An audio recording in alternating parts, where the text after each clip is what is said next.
صباح الخير أو مساء الخير وقت ما بتسمع الفيديو. تحية طيبة لكل أحبابي مواليد برج الحمل. هتكلم عن موضوع مهم جدا، هو اقتران المشتري وزحل يوم 21 ديسمبر يوم الاثنين في برج الدلو، في أول درجة زيرو من برج الدلو. طبعا هذا الاقتران ما يطلق عليه باسم الطفرة الكبرى أو الاقتران العظيم. يقترن الكوكبين مرة كل 20 عام في برج معين. هذه المرة هو أول حدوثه في الأبراج الهوائية التي لم تحدث عصر الهواء من 800 عام، ولكن برج الدلو بالتحديد من 200 عام، مما يشير إلى بدء عصر الهواء، أي التفكير المتطور والتكنولوجيا العالية المتقدمة والتقنية الحديثة المتطورة. لا عجب ان خلال 200 عام القادمة، طبعا ربنا يدينا جميعا طولة العمر، لكن لا انا ولا انتم سوف نعاصر هذا العصر في 200 سنة القادمة، ولكن هي ملامح عن هذا العصر الجديد. 200 سنة القادمة من الممكن جدا ان تجد السيارات الطائرة مثلا، من فرط الاختراعات التكنولوجية المتقدمة، بدء عصر الهواء من هذه النقطة. يقترن الكوكبين على درجة صفر ليشكل اتحاد واقتران وطفرة كبرى تحدث لك عزيزي الحمل في مجال بيتك ال11. تطور حديث يحدث فيه وتحولا كبيرا في فهمك لأمور كثيرة في حياتك، أستعرضها دلوقتي.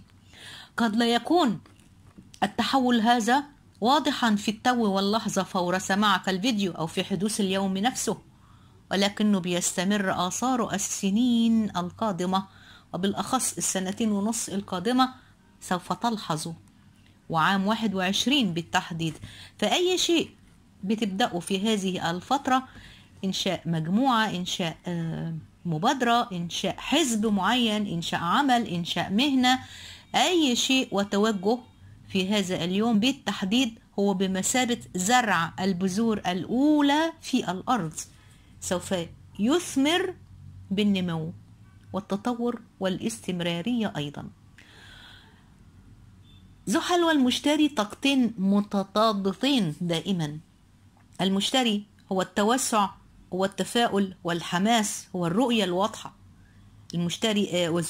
زحل هو طبعا الواقعية، الاستقرار، القيود، القوانين، الانضباط والصبر والمصابرة أيضا. تمام.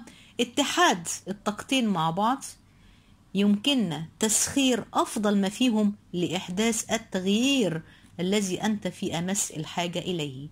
فإحنا هنشوف مولود حمل جديد في عام 21 من حيث الفكر المجتمعي والسياسي والعلاقات الاجتماعية في حياته، وانضمامه للمجموعات سواء العملية أو المهنية أو حتى الشخصية المحيطة به.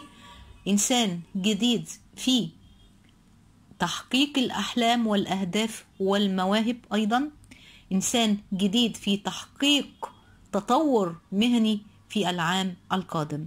طيب نتكلم بالتفصيل أكتر.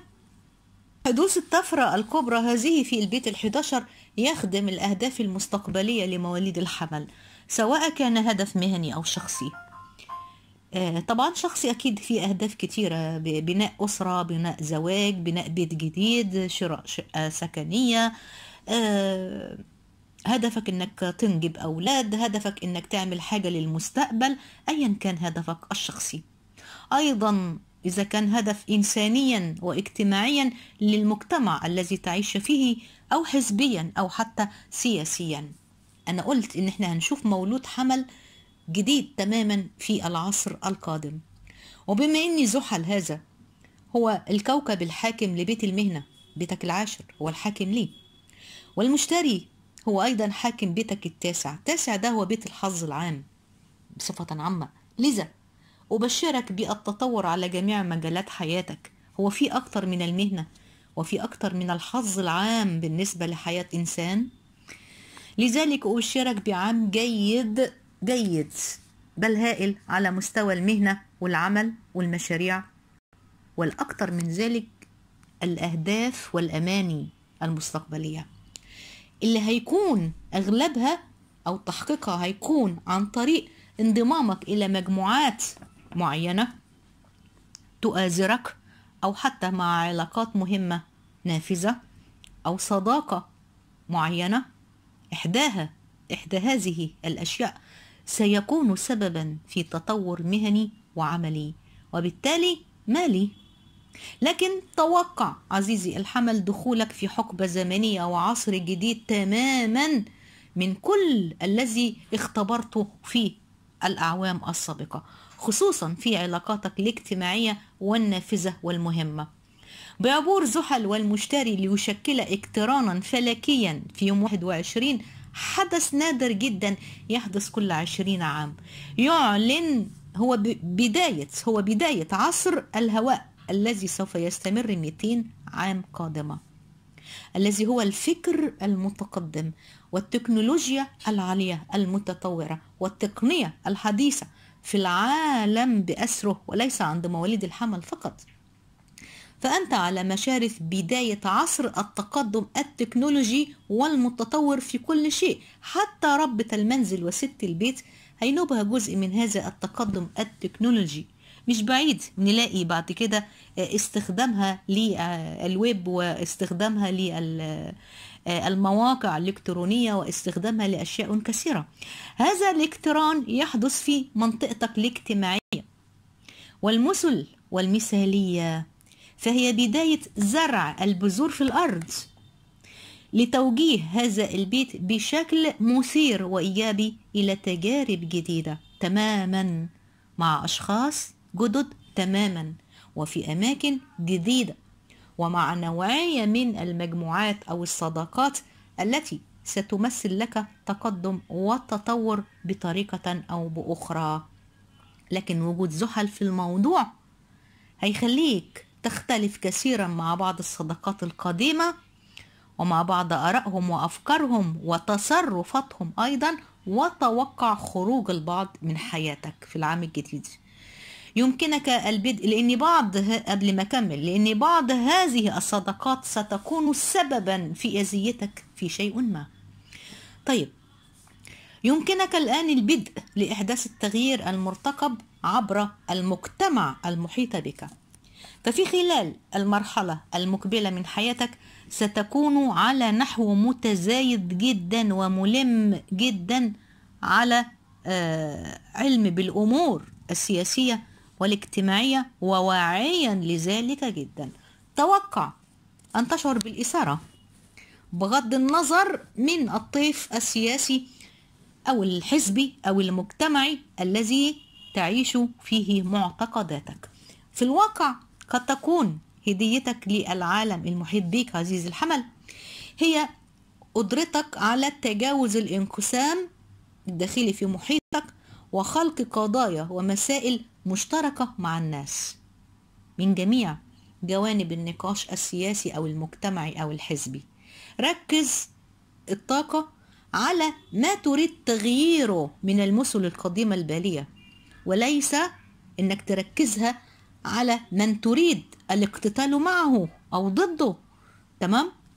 يمثل لك الاقتران طفرة للانفتاح على بعض الوسائل الجديدة، فرصة للتعبير عن نفسك والوصول إلى بعض الأوساط الخارجية المهمة بأفكارك وتطلعاتك. كل ذلك يخدم المهنة والعمل والمال. خلي بالك، بدءا من هذا الاقتران هو زرع البذور الأولى، حتى لا أجد تعليقات يوم الاثنين ولا يوم الثلاث لم يحدث شيء. تمام؟ خلينا واسعين الأفق. زرع البذور الأولى في الأرض لتحقيق هدف وأمنية عملية ومهنية قادمة في عام 21. تقدم في العمل على مدار 2.5 سنين القادمة، أحلاها وأجملها العام القادم 21. ليه؟ لأن المشتري بيه منور عام 21 بالنسبة لمواليد الحمل، عام ولا أجمل من هيك، لأن طبعا خلي بالكم ألاقي تعليق يقول لي كل سنة بتقولوا لنا الكلام ده ومفيش فايدة. لا يا حبيبي، أنا مش أنا اللي بقول الكلام ده، أنا طول عمري بقول الحقيقة. تمام؟ وطول عمري بقول الحقيقة حتى لو كانت بتصدمكم، وده سبب عدم على فكرة ده سبب عدم ان فئة كبيرة من مواليد الحمل لا تريد ان ترى فيديوهاتي بسبب الحقيقة الصادمة التي يسمعوها. طيب العام القادم مختلف تماما.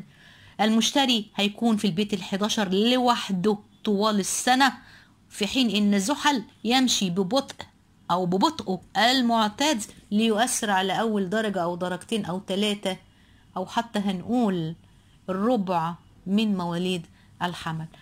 فهذا العام جيد لمواليد الحمل. هذا الاقتران لن يمر مرور الكرام، به استحقاقات كبرى وأحداث وتطورات سياسية حزبية ثقافية واقتصادية واجتماعية. أنت هيكون لك منظور جديد عزيز الحمل، هو تطور يحدث في مجالك الشخصي أيضا والمهني، في هويتك أنت مين في هويتك أنت. فمع هذه الكواكب الثقيلة في بيتك ال11 واتحاد قواهم، ستعمل على اختيار فريق الأحلام الذي ينسجم معك من أشخاص تنخرط معهم ويشاركوك نفس المثل العليا الخاصة بك. وبالتالي وجود زحل في الصورة هتخرج من حياتك بعض العلاقات الاجتماعية أو المجموعات أو الصداقات التي لا تتناسب أبدا مع مثلك العليا. هذا هو تحدي زحل الجديد لك على فكرة. تمام؟ طيب سواء من أعمال عدالة اجتماعية أو طب النباتات أو الشراكات أو الناشئة في مجالات لم تسمع عنها من قبل، تأكد أن مع بداية عصر الهواء أن يكون هناك أعمال لم نسمع عنها قبل ذلك، ما سوف يحفز جانبك العبقري، سيكون مشتعلا في العام الجديد. طيب فبدلا إنك أنت تسعى لجمع الآراء، ذكر نفسك دايما أن العقول العظيمة لا تحتاج إلى التفكير أو إلى جمع الآراء. تمام؟ طيب سوف تحتضن الحوار الثري مع مجموعاتك الاجتماعية ومع صداقاتك والمهنية أيضا والاجتماعية. في العام القادم سيكون لك وجهة اجتماعية تنشئها باسم جديد، أو بعض المساحات التي البعض منكم يشتريها كاستثمار جماعي مثلا. فدائما عندما يتغير موقع المشتري وزحل يتغير معه شكل الحياة وإحساسها بالكامل. وجود المشتري توقع توسع هائل في علاقاتك الاجتماعية المهمة المؤثرة، وأيضا عقد صداقات جديدة. وبوجود زحل في الموضوع سيرخي الستار على بعض المجموعات أو العلاقات الاجتماعية أو الصداقات المؤذية لك والتي تشكل لك عبئا كبيرا هتشهدوا في العام القادم، حتى لا تقولوا إني لم أذكر ذلك. هتشهدوا في العام القادم، تختبروا في العام القادم، والذي سوف يضطرك إلى إبعاد هذه العلاقات، وتجد نفسك شيئا فشيئا تنسحب منهم أو بتخرجهم من حياتك.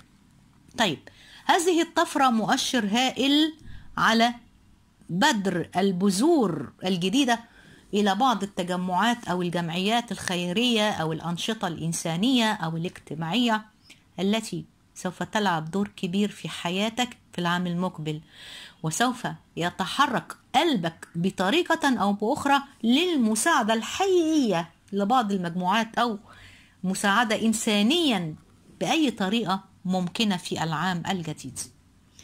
البيت ال11 ليس فقط كل ما تكلمت عنه، هو بيت الأهداف والأماني أيضا، وهو بيت مال أيضا. خلي بالك لأنه ينظر إلى البيت الخامس اللي هو يتكلم عن المال. تمام؟ ما هو أكبر حلم في حياتك عزيز الحمل؟ ما هو الحلم الذي ظللت طوال السنين يراودك في قلبك وكان بعيد المنال عنك؟ مع هذه الطفرة يمكن، هي الطفرة موجودة فين؟ في البيت اللي بيتكلم عن الهدف والأمنية. تمام؟